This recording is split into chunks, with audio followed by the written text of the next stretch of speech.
Our top stories for this week: a big misunderstanding lands members of a basketball team in handcuffs. The Big Green Gem fails to bring a single bid at auction, and Prospera Place hosts the CHL Top Prospects game. Hello, I'm Jen Zielinski with our Week in Review. Our top story. Suspects were rounded up from the subway on Gordon Drive Thursday afternoon after reports of someone with a gun.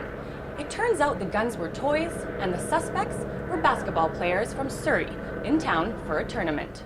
We are on the side of caution, and sometimes when things start to unfold, we have to take the actions that we took today. So, no charges have been laid in the incident.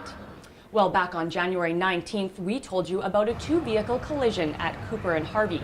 The chain reaction sent one vehicle into the path of a man in a wheelchair. Ryan Langcott died in hospital after succumbing to his injuries sustained in the crash. This is still under investigation, and no charges have been laid. Finance Minister Kevin Falcon rolled into town Monday to speak at a Kelowna Chamber of Commerce luncheon, and he didn't miss the opportunity to take a shot at the NDP. And his plan is, so far, is a 20% increase in corporate taxes, returning the corporate capital tax, which is just devastating for businesses, and more regulation and more spending. The Liberals, however, are taking some heat after news broke the party spent big bucks on an unwanted HST pamphlet. According to opposition leader Adrian Dix, something the Liberals are not spending money on is post-secondary education.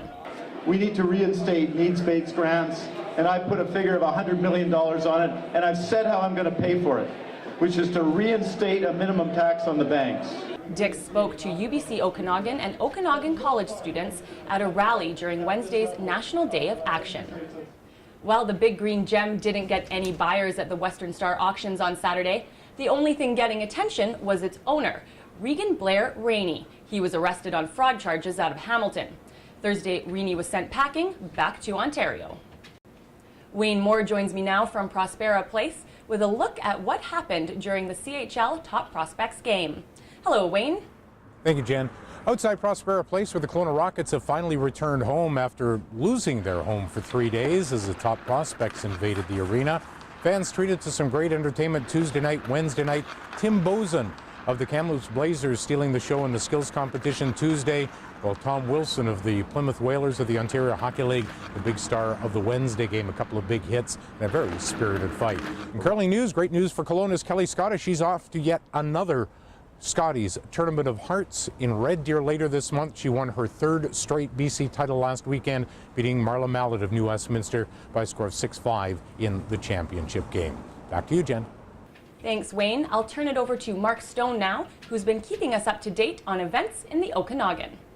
So coming up this week in the Okanagan, we have 3 cool things for you to check out.